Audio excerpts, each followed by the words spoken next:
Hello everybody, it's just me, Grace, and welcome back to my channel. Today we are doing the Jasmine character video. I'm so excited for this one. Jasmine is one of my favorite princesses.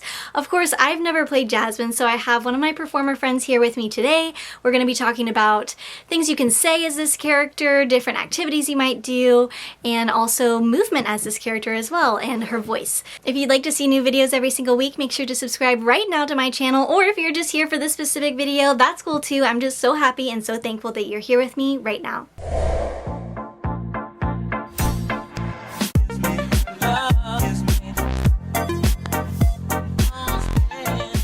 So I have the beautiful Giselle with me. Giselle, how long have you been performing as a party princess and then just in general? I have been party princessing since March of 2022, so pretty recent still, but kind of far away. I have been performing since 3rd grade, and I love musicals, and I love all things theater, so. So why don't you also share what company that you work for as well? I work for Happily Ever After Fairy Tale Events in Arizona. Awesome, awesome. So I do as well, and we are fellow performers here. Yes. Is this the character you would say you do the most? Yes, Yeah. and she's probably my favorite to be too. Okay, awesome. What are the other characters you do? I'm Isabella, I was Mirabelle, just like Moana, yes, Yes, all of our awesome. characters like that. And one time, in a pinch, I was Anna. Tell them what you're doing right now. Currently, it's so exciting. I am Anna in my school, Highland High School's production of Frozen, the full Broadway musical. It's this competition called the US of Frozen, and Disney picked one school from every state to put on the high school premiere of Frozen, so it's awesome. That's so exciting. I think it's so cool that you're doing that. It shows how amazingly talented you are. But Jasmine. So describing her personality, she is very like confident.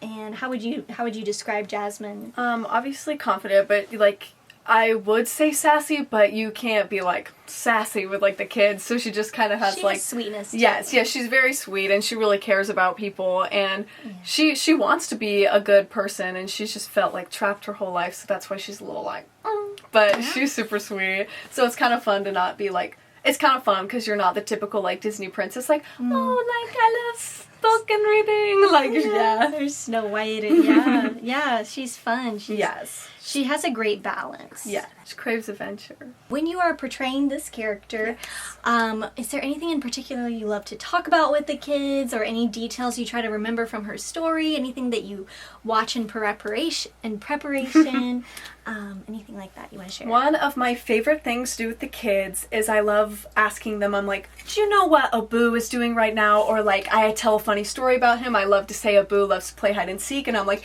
guess where he was hiding today? So I have them try to guess where he was, and I always am like, he was in the kitchen with the bananas, or like some like stupid little Abu thing. And the kids love to be like, where was he? Or blah blah blah. So I like bringing up the little animals a lot. Yes, I feel like every story has a character like that.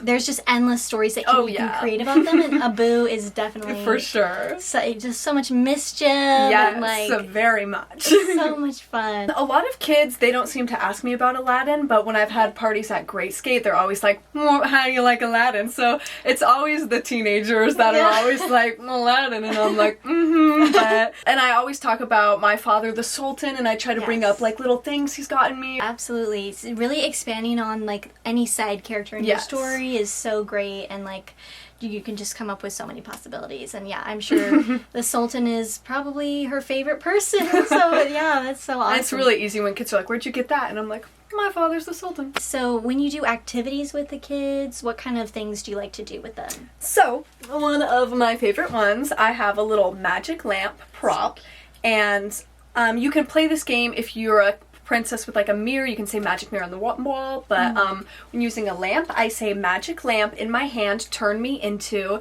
and then I'll give an example for the first run, like turn me into a tiger, and all the kids have to like roar, and like we all roar, and then I can ask the kids if they want to hold the magic lamp and what should we turn into, and they're always like unicorn, and just like things like that. So that one's always fun. Or you can always just use like the basic games, like if you have any stuffed animal that's relating to your character, you can be like, hot potato with it, but instead of being out, we like to do royal activities. So if the hot potato lands on them, instead of being out, I'm like, you're it, and now you have to do a royal activity, so show me your best, curtsy, and things like that. Yes, I love that. Those are great ideas. Also, if you guys don't have a lamp with you or anything, you can always say, let's hold our magic lamp and let's rub it, and you can kind of pantomime it. For sure. If you don't have it and still use that activity. That's great. Absolutely. Something you can do with any character that you are is like teaching them how to do something. So you can, with Jasmine, you can say, do you want me to teach you how to ride on the magic carpet? And then you can say, let's pretend to ride on our magic carpet around the room. And you can say, like, repeat after me, or like repeat after me, kind of like Simon says, and like, let's turn left and let's turn right, and let's wave to our friends on the magic carpet, and let's imagine a sea of sparkling stars in the night sky as we fly, and making it very descriptive of the magic carpet ride. That's one of the most beautiful magical aspects of the story. I feel like there's a lot that you can talk about with Raja as well, and like her time growing up in the palace. She says she's never left the palace growing up, and so what types of stories can you come up with that are like, me and Raja used to go in the gardens, and you know, she had those little birds that she let out of the cage, and you can make stories around that. So just watching that Disney adaptation of the story, this character is based off of a general Arabian princess, but any adaptation that you can watch and gain inspiration from, you should absolutely do. So yeah, watching those films. For sure. And doesn't she have a prequel and a... She's 3, I think. She has 3 movies from Disney, so you can watch those, and then the live action from Disney. There's the original stories. I don't know if it's Hans Christian Andersen, Arabian Nights, or Grimm's Brothers, but there's those original books. There's lots of Disney books to kind of study and get inspiration. I'll just share like a few things that you could say as this character, and then we'll go into any questions that she gets as this character, and movement and voice. So there's so much you can talk about as Jasmine with the magic carpet, and during that scene in the Disney adaptation film, they travel over like different areas and countries. I'd have to watch it again to see exactly what they fly over, but you can incorporate those details or talk about any specific adventure you went on the magic carpet. Even if it's just to the marketplace. Aladdin and I took the magic carpet to the marketplace and visited everyone, and talk about what you saw in the marketplace, whether you saw a specific delicious fig and pistachios. That's something they said in the marketplace they were selling, or just picking up those little details in the scenes and incorporating a story. A lot of times for my characters, I'll write down specific stories combining a side character, a place, and maybe a thing, but you can just mix and match them together. So like, let's say we're going to take a place, we'll say the Cave of Wonders, and then we're going to take a character, the magic carpet. And so then you can talk about what the carpet did in the Cave of Wonders that Aladdin told you about, because Jasmine wasn't there during that, and Carpet and her are very good friends now, so you can talk about that. Just mixing them all together. I haven't actually written stories specific to Jasmine, so I will overlay some of those. I'll write some when I get home and overlay some of those.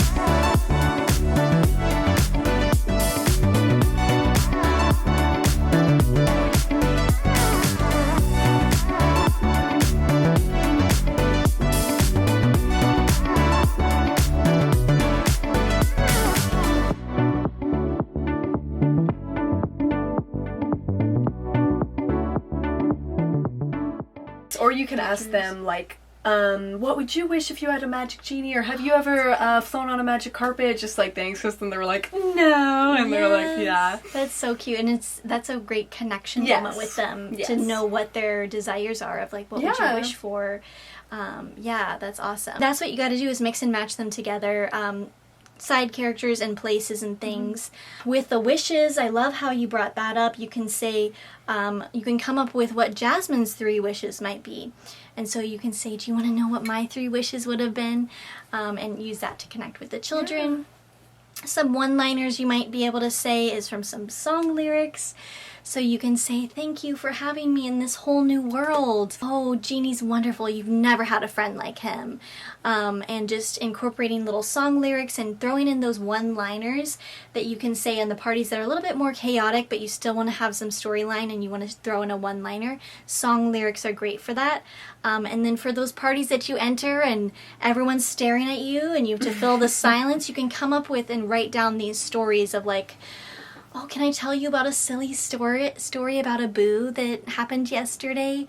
We were in the marketplace and he found the most delicious apple, but he was trying to, you know, he was being mischievous, but I told him he doesn't need to do that anymore. And so we started talking with the person who sells apples and he wanted to go on a magic carpet ride.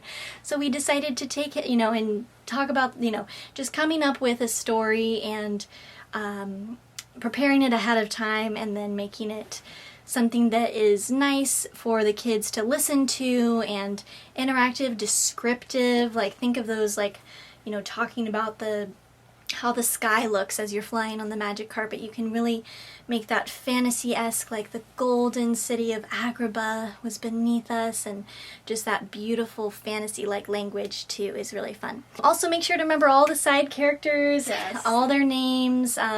If you're watching the prequels or the sequels, remember characters in that. Aladdin's father, I remember, was in one of those. And Jafar, Jafar, Iago, and just knowing all those names. And Disney also has a ton of like their little 5-minute stories. So for parties, you could bring your 5-minute storybooks, or if you wanted to just read them and memorize them, so then you can have like a new story they haven't heard and been like there's one where Raja goes to the circus and he meets a girl tiger and wants to bring her home from the circus. So yeah. So cute. And then if they, you know, if they happen to ever read that story, they'll be like, Jasmine told me that. Like, yes. Yeah, that's so great. I love that. Yeah, books for inspiration is wonderful. When you have portrayed this character, have you ever gotten any tough questions, and how do you like to respond to those types of questions?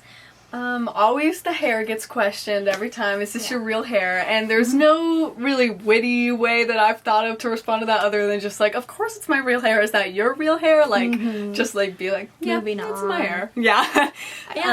Don't linger on it. Don't be like, what? Yeah. Like, just be like, it's my hair. Yeah, I think that's perfect. Like, you don't have to come up with like a super unique way to say that. Like, you want to move on and have that be forgettable and change subject. So that's perfect. Yeah. Another one is always, how did you get here? So I'm always like, oh, well, I rode my magic carpet. Then they're like, let me see the magic carpet. Yeah. So I think of the magic carpet kind of as like a dog. Like, it just kind of has its mind of its own. So I'm always like, well, we've never been in this kingdom before, so it's off exploring.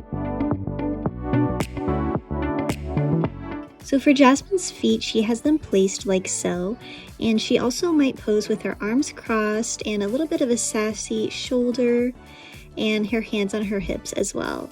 She also might pose with one hand on hip and one hand down, or a princess pose with a hand on her heart. She might lean down with the kids and sit next to them, hold their hand, stand back to back with her arms crossed. And you want to make sure you cheat out if you're doing back-to-back so that they can see your costume. She does lots of waving. She's very graceful and poised and confident, so she stands tall with her shoulders back and waves proudly. And she also might do some twirling and kind of twirl her cape as she does it if she's wearing a cape. The other thing we're going to talk about is her voice. Lower. It's not like super princessy like up high, but it's like, yeah, it's slower. She's very confident. Yes. So with any character, like I've said in other videos, watching back film adaptations to really get that voice down is what you gotta do. So Jasmine, I think the scene where she's in the garden with Raja is a great scene to watch. Her iconic "I'm not a prize to be won." Oh, yes. Yeah, any iconic lines you want to particularly get those and say it exactly like they do. And you can throw those in whenever you're in an event situation. Oh, Father, Raja was just playing with him, weren't you, Raja? Oh, Father, Raja was just playing with him, weren't you, Raja? Very, like, it is. Yeah, it's like a low little and lower, high. but yeah, it's not like Raja was, but it's Yeah. like not like Raja. It's just kind of in that in between, like Raja was just playing, like yeah. Mhm. And very, like, yeah, she just has, like, a confident kind of, Yes. like, she speaks, like, slowly, like, not super slowly, but she doesn't talk very fast, like No, Rapunzel it's very, Lorana. like yeah. So that's something that's very specific to her. Playing with that overdressed, self-absorbed Prince Ahmed, weren't you? Overdressed, self-absorbed. The law is wrong. The law is wrong. Yeah, that was good. Yeah, just like hearing it and Yes. repeating it again and again is Yeah. how you do it. Do you have any like voice tips, like for No. learning other than Well, just listening to it? yeah, that's it. pretty much it. And you have to, because sometimes it's hard because you walk in parties and your instant thought is to be like, oh my god. Gotta keep it in mind. Yeah, I think listening to it is the best way. Yes. And kind of reminding yourself before you step into a party, because it can be very easy to fall back into your Yes. normal temper and tone, especially in a situation where lots is going on and you know, all the excitement. So, well, thank you so much for being in this video with me. Let me know if you guys have any questions or story ideas in the comments below. Thank you guys so much for watching. I will talk to you all very soon. Let me know which character we should do next. And I hope you all have a magical night. Bye! Yay!